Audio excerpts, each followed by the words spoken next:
Tonight, breaking news, a historic showdown over gun control in Nashville. 3 Democratic lawmakers facing expulsion at the hands of their colleagues after taking part in a gun safety protest at the state capitol in the wake of the elementary school shooting that left 6 people dead. Crowds showing up to show their support for the embattled representatives. The shocking moment, one of those lawmakers managed to survive the vote to kick her out. Trail of destruction. At least 5 people killed and many more injured after an EF2 tornado ripped through rural Missouri. The deceased all killed inside of a single home. Maggie Vespa is there on the ground with their devastated surviving relatives. Withdrawal blame game. A new report from the Biden administration blaming former President Trump for the botched exit from Afghanistan in 2021, months after he left office. While Mr. Trump's top advisors are claiming that blame lies solely with the current president. Overseas, Israel rocked by the largest missile attack in nearly 20 years, a day after Israeli forces stormed a mosque. Airstrikes reported moments ago over Gaza. Raf Sanchez in Tel Aviv again for us tonight. Plus, wife's poison plot. A California woman accused of killing her husband by putting Drano in his tea. The video that allegedly shows her caught in the act. And roaring back to life, a volcano that killed more than 20,000 people in the 80s on the verge of erupting once again. Why some residents in the danger zone are refusing to evacuate. Top story starts right now.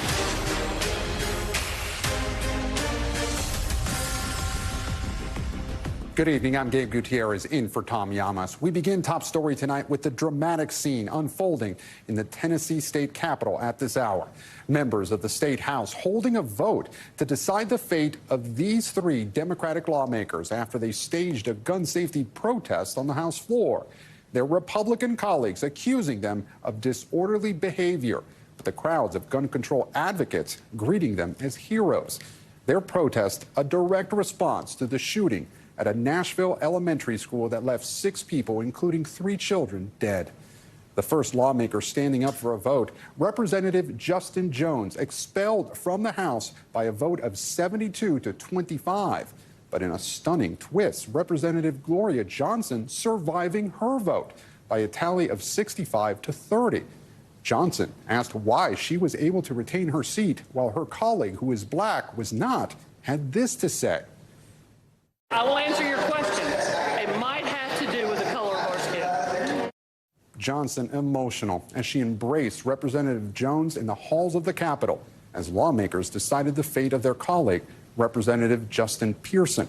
Priscilla Thompson is at the Capitol following all of the late-breaking details and leads us off. Outrage tonight in Nashville in reaction to Republican-led efforts to expel 3 Democratic lawmakers from the state legislature.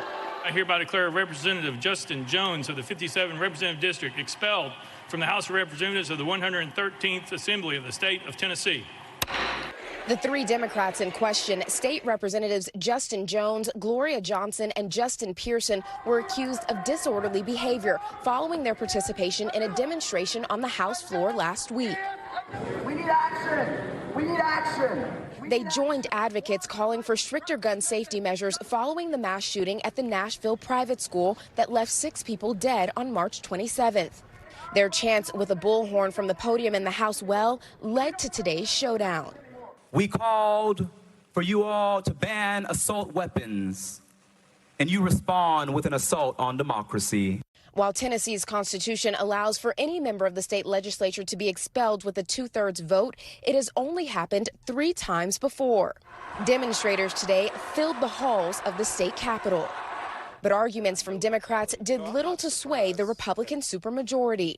This does not seem like America. To expel voices of opposition and dissent is a signal of authoritarianism, and it is very dangerous. The Republican Speaker of the House says today's actions were about the rules. They did break rules by going to the well and showing that they were at the well, they were speaking, they pulled out a bullhorn and ruled out an order before there was a recess. But protesters here told us they felt today's vote was a distraction from the urgent issue of gun violence. What's happening in Tennessee right now is abhorrent, and our legislators are not listening to what we are saying. And Priscilla Thompson joins us now from the Tennessee State Capitol with the breaking news. And Priscilla, just an incredible development. Gloria Johnson keeping her seat while her colleague Justin Jones was just expelled. How are protesters reacting? Right. She narrowly survived that vote, and you heard the crowd behind me erupting in cheers whenever that was announced, and they began to chant, "Gloria, Gloria, Gloria." Folks here really looking for that win after being here for hours throughout the day, and of course seeing that vote go in the other way for Representative Justin Jones. And I should point out that when that vote happened, people began to shout, "Shame, shame, shame." And of course now they are waiting to see what will happen to the third lawmaker here, Justin Pearson. Gabe? And Priscilla, it is hard to ignore the optics here. Of course, Justin Jones, a black state representative. Gloria Johnson is white, obviously. Just a few moments ago, she said that it may have had something to do with the color of their skin. Is that something you're hearing from protesters as well? And what's been the reaction to that development?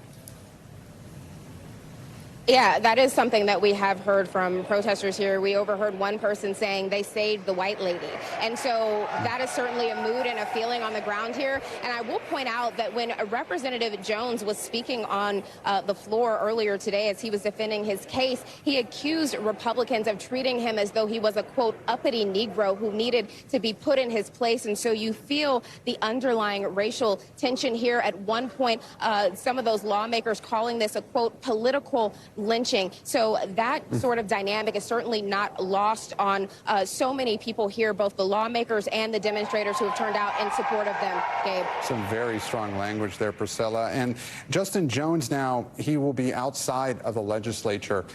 Depending on whether the third legislator is expelled, what can they do? What can they run for office again? Yeah, so they can run for office again. What will happen at this point is that any of those seats that are now open because lawmakers have been expelled, it will be on the governor to set a date for a special election, and any of the lawmakers who have been expelled will be eligible to run in that special election. We already know that the Tennessee Democratic Party has said that they will back whatever lawmakers are expelled, and they do expect that they will be able to win again and reclaim these districts. But in the meantime, we've already heard Representative Justin Jones saying that he intends to continue to fight this battle, working alongside demonstrators to ensure that there is ultimately action on gun reform here in Tennessee. Gabe? Priscilla Thompson with the breaking news in Tennessee. Priscilla, thank you. We're also following that severe weather that has ravaged the South and the Midwest. Another deadly tornado reported, this one in rural Missouri. Heartbroken communities now left to pick up the pieces yet again. Maggie Vespa has the story. Tonight, America's severe weather saga stretches on, leaving another family, this time in rural Missouri, in unimaginable pain. I've lived here over 30 years. Nothing like this. David Shipley lost 4 family members, including his 16-year-old daughter, as well as a good friend, all killed by yesterday morning's EF2 tornado that decimated a now shattered trailer on his Glen Allen property. Today, as loved ones sifted through the rubble, Shipley admitted the loss hasn't hit him. Taking everything I got to hold it back so it'll hit, and when it does, look out.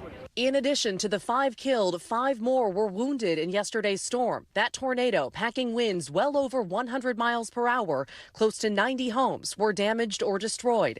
President Biden called Missouri's governor, vowing federal support. The long road to recovery beginning today. How would you describe the damage from what you've seen? Unbelievable. The thing is, the folks in Arkansas went through it last week. We're going through it. People were going through it in Alabama, and it's going to happen next week. Indeed, Missouri's misery marking the latest chapter in a catastrophic year. I've never seen a windier year ever in my life than this winter.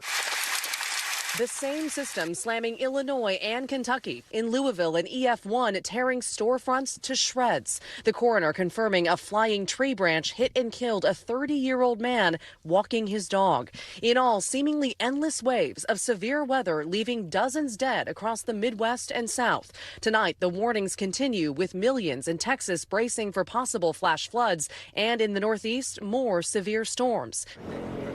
Meanwhile, in Glen Allen, David Shipley walks the footprint of that trailer where his family tried to take shelter in utter disbelief about their fate. How do you feel like you'll move forward from can you even think about that right now? No, not really. I don't know. 25 law enforcement agencies, including the firefighters who worked at this fire station, led the search and rescue operations going decimated door to decimated door here in Glen Allen. They tell us now that operation is effectively over. They don't expect the death count to rise. At this point, they're shifting their focus toward recovery. Gabe? Maggie, thank you. And as Maggie mentioned, the storm system is now marching east. So let's get right to NBC News meteorologist Angie Lastman. Angie, what's the latest on this track? It continues to move east, and it continues to be problematic when it comes to flooding concerns and severe weather concerns in different parts of the country, though. So let's start with those severe thunderstorm watches that are in effect right now, including places like Washington, D.C., Richmond, and as far south as Norfolk. We're going to continue to see the potential for some really strong winds, 60, 70-mile-per-hour gusts, and even some hail. We've already had plenty of wind reports from that area and a whole lot of lightning and even some heavy rain working through. And this is the area that it includes through the rest of the evening. The good news is the threat for tornadoes really low. That doesn't mean that we couldn't see an isolated spin up, but it looks like we'll get through the rest of the evening hours with just dealing with those strong winds and potentially some hail. Meanwhile, down south, we're still dealing with some flood watches. Shreveport included in that. It extends into parts of eastern Texas. This is where we're going to see multiple rounds of heavy rain. So those are just the flood watches we're seeing right now. But I think as we get into tomorrow,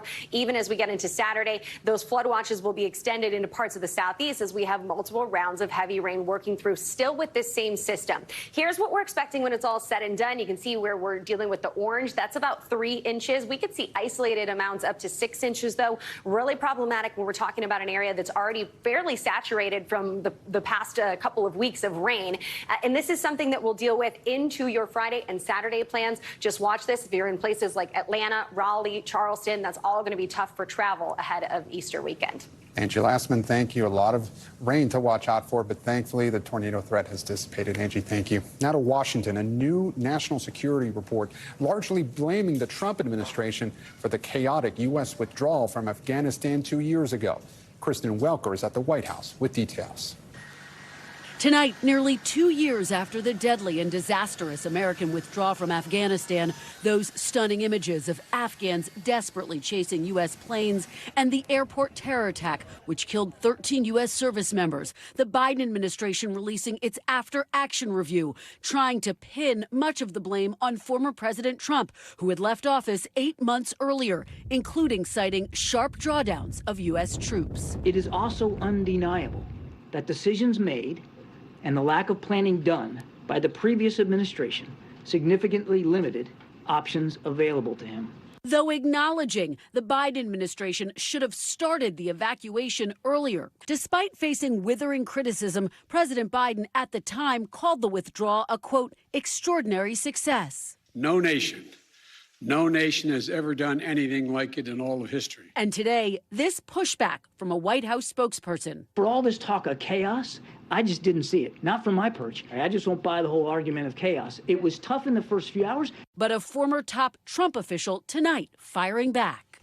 They came in, took the plan that we had, and just botched it. It is outrageous for them to somehow try and blame anyone but Joe Biden. We pressed the White House. Does the president take responsibility for the withdrawal and everything that happened thereafter? He's the commander-in-chief, and he absolutely has responsibility for the operations that our men and women conduct and the orders that he gives. Meanwhile, in Taliban-controlled Afghanistan tonight, women face new oppression, and Afghan interpreters who helped the U.S. are in hiding. We asked Jeff Fanoff, a veteran trying to get translators out, about the report. It doesn't do enough to take full ownership of the continued problem, looking forward to save the 160 to 200,000 of our Afghan partners who were left behind. And Kristen Welker joins us now from the White House North Lawn Live. And Kristen, bottom line it for us. What is the significance of this summary of the Pentagon review?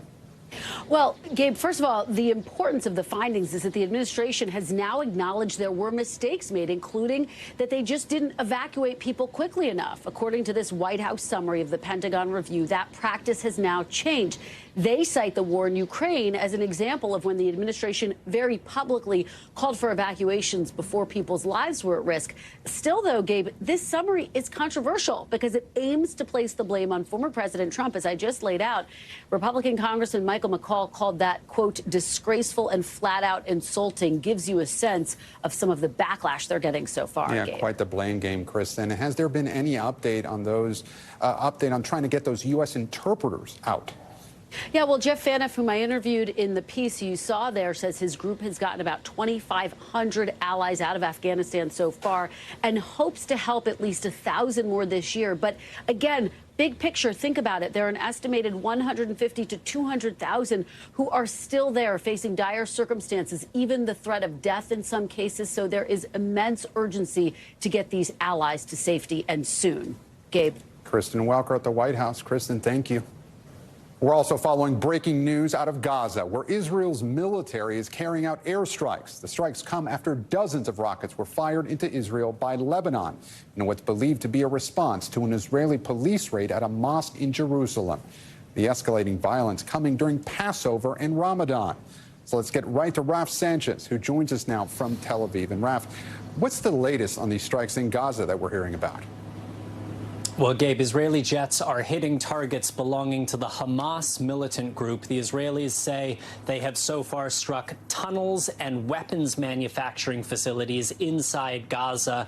We know that Prime Minister Benjamin Netanyahu had vowed to retaliate for those rockets fired from Lebanon earlier in the day. And he said the rockets were fired by Hamas and other Palestinian groups. Now, there are sirens going off in southern Israel, which suggests that those Palestinians in Gaza are firing back. And the fear here is that what started in Jerusalem spread to Lebanon and now be spreading further into Gaza. And Raf, the airstrikes are coming after the biggest strike on Israel from Lebanon, as you mentioned, since 2006. So just how many rockets were launched, and has anyone taken responsibility for those attacks? So 34 rockets fired, 25 of them intercepted by Israel's air defense systems. That's according to the Israeli military. No group has yet taken responsibility, but the Israelis are pointing the finger at Palestinian groups who are operating in southern Lebanon. The complicating part of this, from an Israeli perspective, is when they launch strikes in southern Lebanon, they risk bringing Hezbollah, the very powerful Lebanese militant group, into the fight. So Israel is looking for a way to strike at these Palestinian groups without triggering an all-out war with Hezbollah. Gabe. And Raf, quickly, has the U.S. responded to any of the violence in the last 24 hours?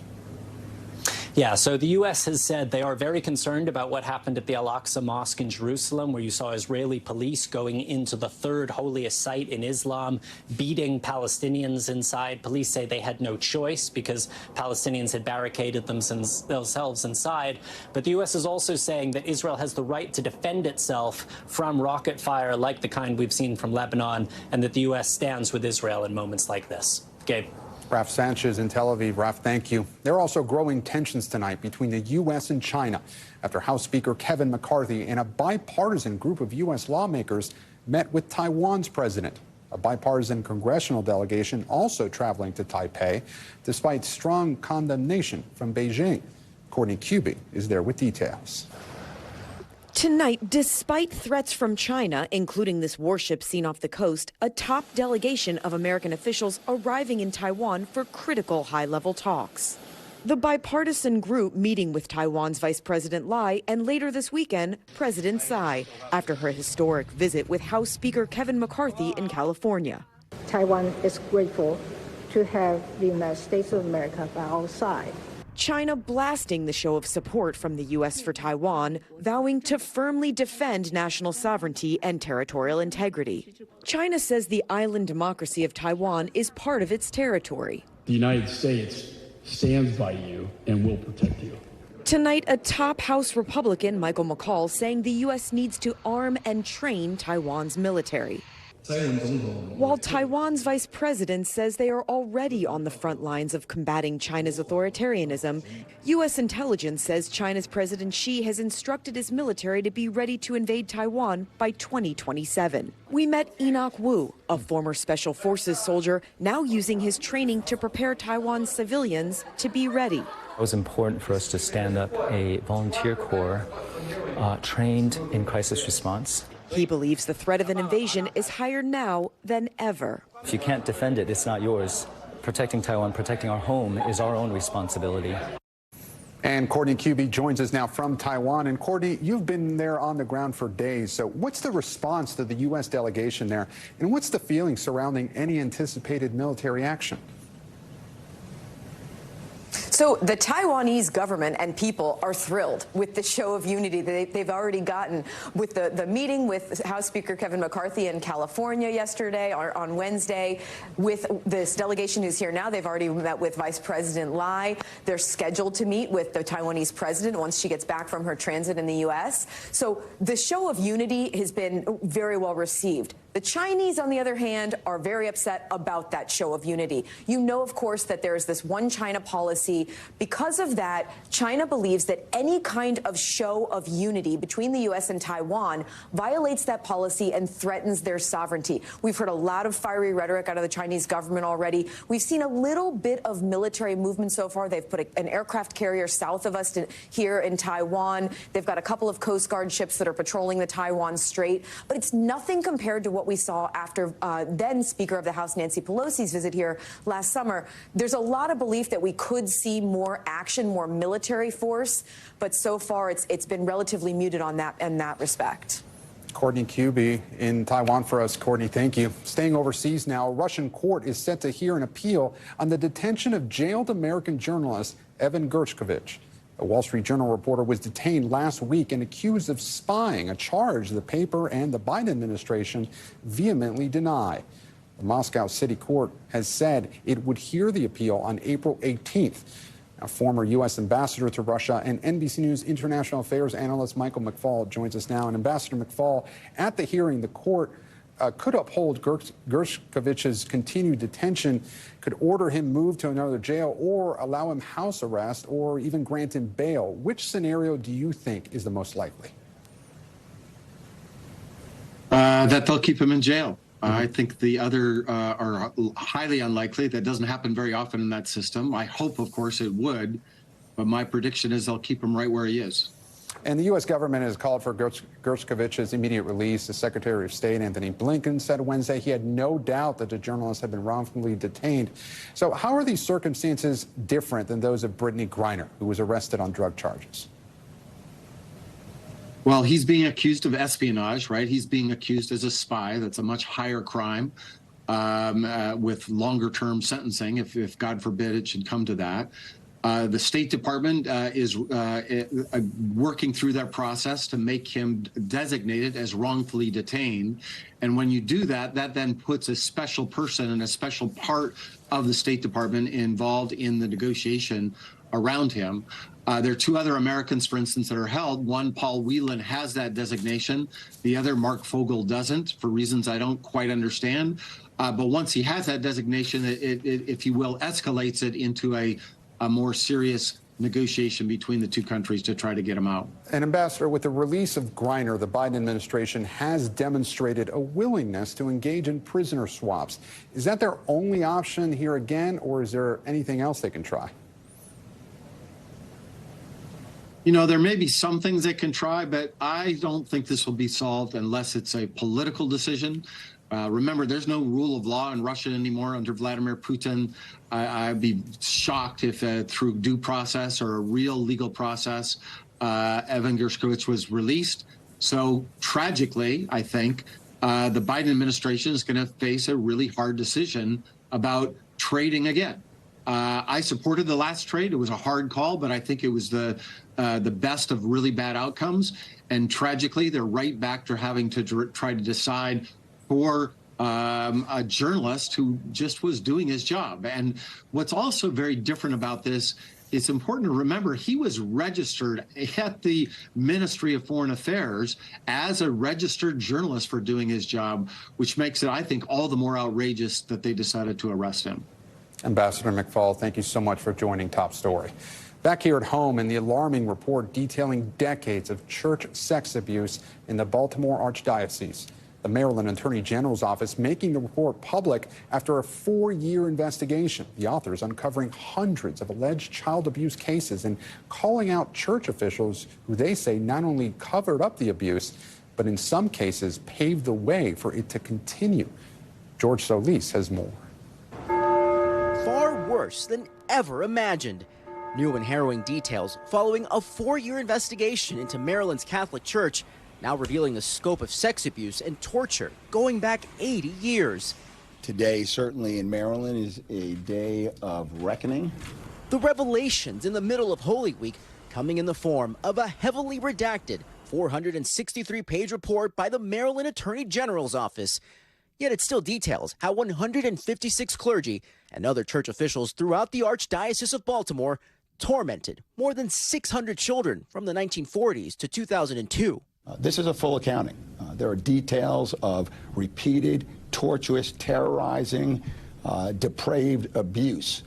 On Wednesday, abuse survivors descending outside the Maryland Attorney General's office. I'm actually more in shock than relief. We've waited 4+ years for this. He's been in jail now for 26 years, but that's only been half justice.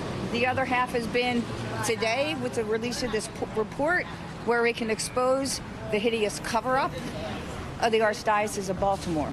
The report authors note the staggering pervasiveness of the abuse itself underscores the culpability of the church hierarchy. The authors going out to call out church officials who not only covered up abuse, but in some cases paved the way for it to continue. Among some of the cases, disturbing details, including a deacon who admitted to abusing more than 100 children. Another priest who, even after psychiatric treatment, still went on to abuse as many as 20 boys. That has weakened some people's faith. And I think we have to recognize that's what scandal does. It gives people a reason not to believe. A lot of people, though, have been saddened, but they are steadfast. The Archbishop of Baltimore, William Lori, weighing in, calling the report shocking and soul-searing, inviting parishioners to take a second look at the church, saying they've made, quote, radical changes to make sure it never happens again. I've experienced from people in the pews a lot of love and support, especially during these days. And I do think that people love their priest, and our priests have borne a very heavy burden with this as well. As do the victims, some who are left knowing their abusers may never see a day in court. But tonight say at least someone is finally listening. It's been a long, long haul. It really has. Now the report has called on Maryland lawmakers to help amend the state's statute of limitations for reporting child sex abuse. Now it has garnered some support, Maryland's governor vowing to sign it, but it is expected to be challenged by the Catholic Church in the courts. Meanwhile, the Attorney General's office continues to investigate, setting up a hotline for victims of child sex abuse to come forward. Gabe? George Solis, thank you. Still ahead tonight, the urgent search for a missing mother in Minnesota. The 26-year-old last seen more than a week ago. What was found at her home that's putting police on high alert. Plus, the California doctor allegedly caught on camera trying to poison her husband with Drano. The charges she's now facing. And the shocking video showing a driver speeding towards a state trooper. What we're learning about the person behind the wheel and how that trooper stopped the dangerous situation. Stay with us.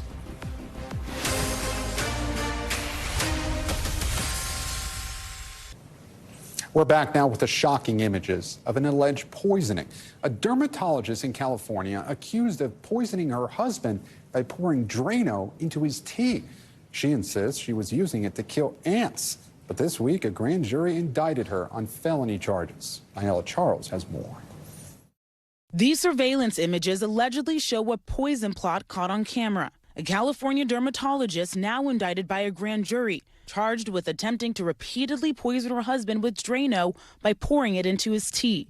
Officials announced Yu, known as Emily, faces 3 felony counts of poisoning and 1 felony count of domestic battery with corporal injury. Yu's husband of a decade, radiologist Jack Chen, allegedly caught her in the act 3 separate times last July via video cameras he set up in the family's kitchen. So they actually set up video and audio in almost every room of the home, which ended up recording the acts of abuse by Dr. Yu. In a restraining order Chen filed last year, he wrote the videos show him taking a sip of his still hot lemonade, covering the cup with saran wrap, and then of Emily taking the Drano from under the sink, removing the covering to pour the Drano, and then replacing the cellophane. He'd installed the cameras after initially noticing a strange taste in his teas, according to the district attorney's office. His attorney also says he was diagnosed with gastritis and stomach ulcers last summer and started wondering if there might be a sinister cause. I don't think she was trying to kill him. I think she wanted him to suffer. After the cameras captured the alleged poisoning, Chen gave samples of the tea to the Irvine Police Department, who turned them over to the FBI for testing. They confirmed that the substance was consistent with liquid drain cleaner. The couple married in 2012 and have 2 children under the age of 10. Chen's attorney alleges Yu abused the whole family. The evidence is going to show that she was a long-term perpetrator of domestic violence, was physically, verbally, and emotionally abusive toward Dr. Chen and these children. And we're hoping that this is going to be the first step in resolving this. And it's just a horrible set of circumstances for everybody. In response, Yu's attorney says she was using the Drano to bait ants, not poison her husband, and that he set her up. The Orange County District Attorney writing, "Our home should be where we feel the safest." Yet, a licensed medical professional capitalized on her husband's daily rituals to torment her husband. Since filing the temporary restraining order, Dr. Chen's attorney says his client has sole legal and physical custody of the children, and that Dr. Yu has limited visitation over the weekend. We're going to hopefully act as an example for others to be able to be more forthcoming and to try to stop this cycle of violence and understand that there is no shame in seeking help if they're a victim of domestic violence. And Nayela Charles joins us now from Los Angeles. So Nayela, what's next for Dr. Yu? Gabe, the indictment requires her to self-report to California's medical board. That board will determine if she will be allowed to continue to practice. But if she's convicted on all accounts here, she could face up to almost 9 years in prison. Her arraignment right now is set for April 18th. Gabe? And Nayela, we heard from Yu's attorney a little earlier. You spoke with him, and he says her actions have some sort of regular explanation. You touched on this, but tell us more. Right. So Yu's attorney says her husband engineered everything to get a leg up in divorce court. On top of saying that the Drano lemonade mix was ant bait, the lawyer is disputing that Dr. Chen even drank it, saying he never went to the emergency room. Gabe? Nayela Charles, thank you. Now to the desperate search for a missing 26-year-old mother in Minnesota. Madeline Kingsbury was last seen on Friday with the father of her children dropping their kids off at daycare before going home. NBC's Valerie Castro has more on the nearly week-long search and the mystery surrounding her disappearance. Tonight, a family's desperate search for a young Minnesota mother of 2 who police say mysteriously vanished last week, and they say she could be in danger. We believe Maddie's disappearance is involuntary, suspicious, and we are all concerned for her safety. 26-year-old Madeline Kingsbury was last seen at her home in Winona, about 115 miles southeast of Minneapolis. Her sister speaking at a press conference Wednesday. Please help us find Madeline. The children need their mother. We need our daughter, our sister, our aunt, and our best friend back. Investigators say last Friday morning, Kingsbury and the father of her children dropped the kids off at daycare around 8 a.m. and they both returned home. The father of her children, who was questioned by police, then left around 10 a.m. in their 2014 Chrysler Town & Country minivan. And when he returned around 1:30, police say Kingsbury was gone. But in that 3.5-hour time frame, police say a vehicle similar to the couple's minivan was caught on surveillance, leaving the area and then returning. It's unclear who was behind the wheel. We believe the van remained parked in the driveway of Maddie's residence from 1:30 p.m. on. Nothing to date has indicated that Maddie left the residence on foot or in another vehicle. Police say Kingsbury never showed up for work, and what they found in her home even more concerning.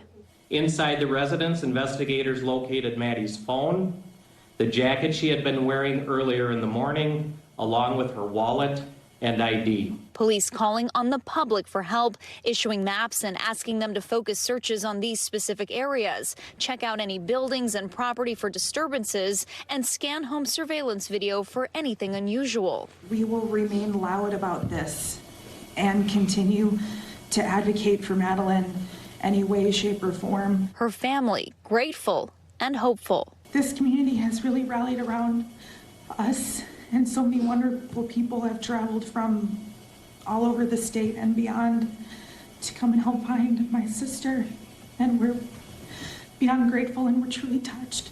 Police say a large coordinated search is in the works for Friday, and the family has announced a reward of $50,000. Police have not named any suspects or persons of interest in this case. We asked police if the father of Madeleine's children has been ruled out as having anything to do with her disappearance.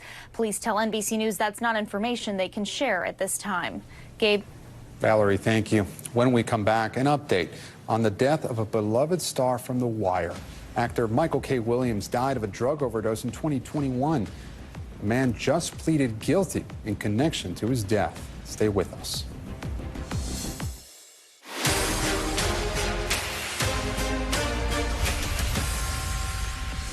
Back now with Top Stories news feed, and we begin with the hate crime investigation in New York City. Surveillance video shows two bystanders helping a 44-year-old man after police say he was punched in the face and stabbed in the leg in the Hell's Kitchen neighborhood of Manhattan. Multiple suspects reportedly yelling homophobic remarks at the victim before the attack. He was taken to the hospital and is expected to be okay. So far, no arrests have been made. Video shows the terrifying moment. A driver attempted to run over a state trooper in Texas during a high-speed chase. Dashcam shows a car speeding down a Maverick County highway when it suddenly makes a sharp right turn, nearly running over a trooper as he dives to safety. The officer was laying down speed halting spikes when that driver nearly clipped him. Luckily, he was not hurt. That suspect, who allegedly was involved in a human smuggling operation, was arrested and charged. An update on the investigation into the overdose death of actor Michael K. Williams. As part of a deal, Irvin Cartagena pleaded guilty to charges in connection to Williams' death. The 39-year-old was seen on surveillance video selling a dose of fentanyl-laced heroin to the Wire star back in 2021, just one day before he died. Cases against 3 other men are still pending. And Honda is recalling more than 500,000 CRVs over rust concerns. Safety regulators say road salt can cause the car's frame to rust and erode, possibly leading to the detachment of rear suspension parts and increasing the risk of a crash. The recall affects models made from 2007 through 2011. Dealers are offering to install support braces if needed. Honda may even buy back cars if they're severely damaged. Turning now to the ongoing divide over abortion in this country. A new law in Idaho getting condemnation from abortion rights advocates. NBC's Blaine Alexander has the latest.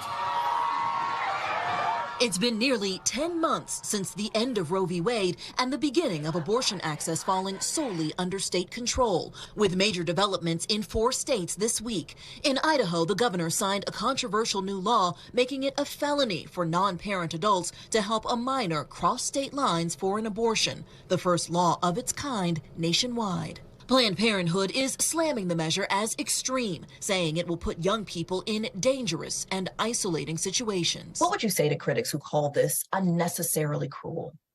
I think, again, it's important that we protect the life of the unborn child. When it comes to minors, what the legislation requires is that parents essentially be informed. In Florida, protests and arrests after the state Senate passed the so-called Heartbeat Protection Act, reducing abortion access from 15 weeks to 6. If you vote for this ban, things will get worse. Women will die. For 50 years, the killing of innocent children has been legal. Legal does not equate to right. It all comes amid a pair of victories for abortion rights advocates. In Michigan, Governor Gretchen Whitmer signed a repeal of the state's abortion ban on the books since 1931. Abortion rights are now enshrined into our state constitution. And in Wisconsin, abortion was at the heart of Tuesday's high-stakes election for a seat on the state Supreme Court, now set to be filled by the liberal candidate, all but ensuring abortion access in the state. Wisconsin voters have made their voices heard. Yes. Tonight, several more states are considering legislation that would either expand or restrict access to abortions. Blaine Alexander, NBC News. An update now on a story we first brought you last month. The Fifth Ward Elementary School in Reserve, Louisiana, is located next door to a plant emitting what the EPA has long said was a likely carcinogen. Tonight, Cynthia McFadden is back in Reserve with the head of the EPA as he addresses the problem. Our work isn't done. 18 months ago, the newly appointed head of the EPA, Michael Regan, took what he called a journey to justice tour that brought him here. I vowed that EPA would take action. Today, he returned to make good on that promise, proposing a staggering slate of emission standards for 80 toxic chemicals. We're setting a safety standard that we believe is the lowest you can set that is detectable with technology, including chemicals being emitted from the Denker plant here in Reserve. Hi! On our last visit here, we met George and his great-grandmother, Mary Hampton, who's been battling for years to get the Denker plant next door to George's elementary school to stop emitting what the EPA has long said are unsafe levels of 2 of those toxic chemicals. One of your neighbors says it's like sending the kids to a gas chamber. Exactly. Exactly. We also met Robert Taylor, who'd been fighting with her for years. He didn't have much confidence the EPA would do anything. So when the agency called the night our story aired and suggested we meet up with Michael Regan in Louisiana, we agreed. One of the things that Mr. Taylor said to me the first time I came to visit was that this was a sacrifice zone. What I can tell you is there are none of these facilities in Beverly Hills. There's no coincidence if you look at who's on the front lines. Most of these individuals are black, brown, or tribal, and or low income. So there's a consistent pattern here. If the new standards announced today are put into effect, they become much more enforceable. I think what angers a lot of people is, though, the Denker plant has been emitting at these historically high levels for years now. Why not shut the plant down while everything else is being sorted out? We are using every tool in our toolbox. And if I have more powers, trust me, I would use them. Denker told us it's reduced emissions and says it's breaking no laws, denying it's putting the folks who live here at any increased risk for cancer. I wish that we could move more expeditiously to take action to protect George, to protect Mr. Taylor, to do all the things that we want to do yesterday. As for Bob and Mary, they said today has filled them with hope. What's the best part of today? We got the attention of our politicians. It's not over. It's not over. We'll be here when it ends. I tell them all the time, I was here from day 1, I'll be there till day 0. Cynthia McFadden, NBC News, Reserve, Louisiana. And now the top stories Global Watch and the deadly flooding in northern Peru. Video shows one of those massive mudslides ripping through the area, submerging cars and even people. At least 2 people have died. Officials say a month's worth of rain has fallen in just 2 days, destroying homes and crops. And in France, another day of massive protests and strikes against President Macron's contested pension reform. New video shows a restaurant in Paris that is said to be a favorite of Macron's set on fire. Thousands taking to the streets in cities across the country again to protest a change in the national retirement age. Talks between union leaders and government officials have failed. And when we come back, ready to erupt, a historically deadly volcano roaring back to life in Colombia, why some residents in its path say they are unable to evacuate. Stay with us.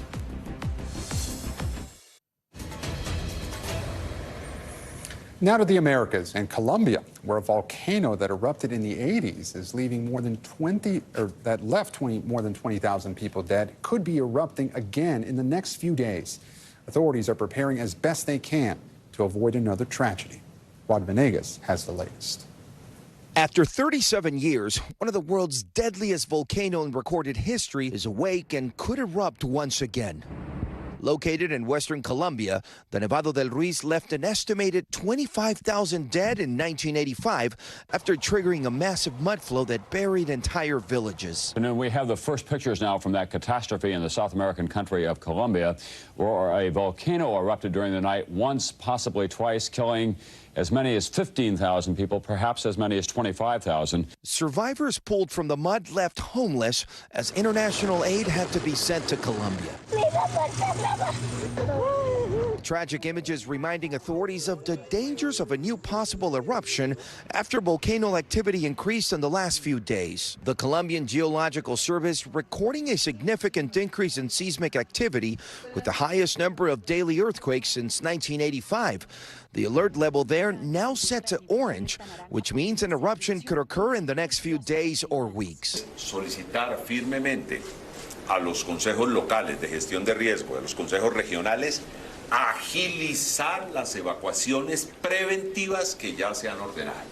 An estimated 2,500 families live in the riskiest areas, with the country's president calling for evacuations that present a challenge for residents and authorities. This resident defying the orders, unwilling to leave her crops and animals behind. The government is now airing this public service announcement to prepare residents as best they can, but just like with other forces of nature, the unpredictability of an exact forecast will have many in limbo. No sabemos el día, ni la hora, ni la fecha, ni el tamaño de esa erupción que pueda ocurrir. The only certainty is that another eruption could be deadly once again for many.